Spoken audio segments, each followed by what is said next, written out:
Welcome to Wild Edibles video number 4, Black Walnuts Part 2, Prep Work Prior to the Harvest. So here I am at one of my black walnut tree spots that I'll be collecting from this season.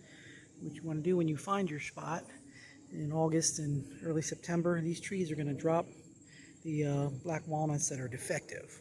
So somehow it knows to drop those. So what you do is you look around your area and find those nuts. And you can see a lot of the times they're smaller and they've got like a pointy tip on them. They're misshapen. So these are going to be the misfits. You don't even want to waste your time processing these. So do yourself a favor and go around your area and collect these nuts and just throw them somewhere else, so that when the time comes where they're going to drop the good ones, that's all that will be on the ground. So that'll save you a lot of work. So next, let's go to my garage and show some of the supplies you'll need to prep.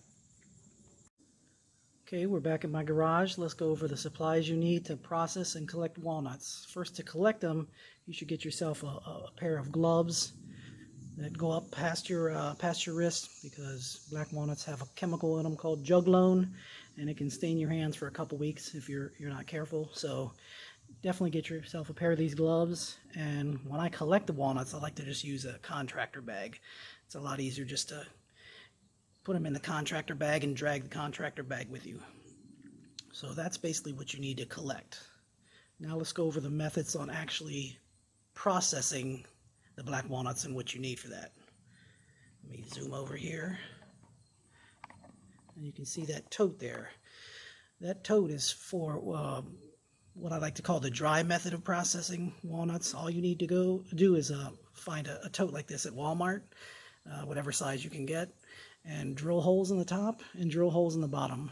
The holes in the top are for the airflow, and the holes at the bottom are where that juglone juice is going to break down and go down into the tray that's underneath it. So when you get a set here, the container and the lid, get another lid so that it can catch the juice.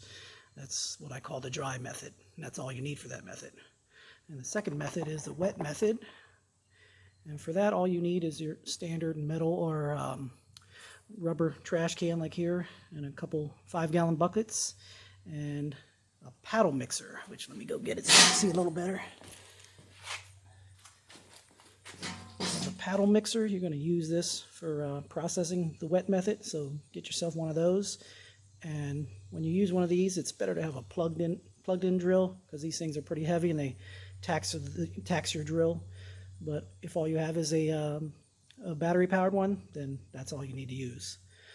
So those are the two main methods for processing black walnuts. And if you're fortunate enough to have a stream or river next to your house, I don't, Justin Rhodes, this is for you, you would need just a burlap bag and some rope. And we can go over that later when we actually go over the videos of processing black walnuts. But if you're lucky enough to have a stream, get yourself some burlap bags and rope, and that's all you need. Thanks for watching.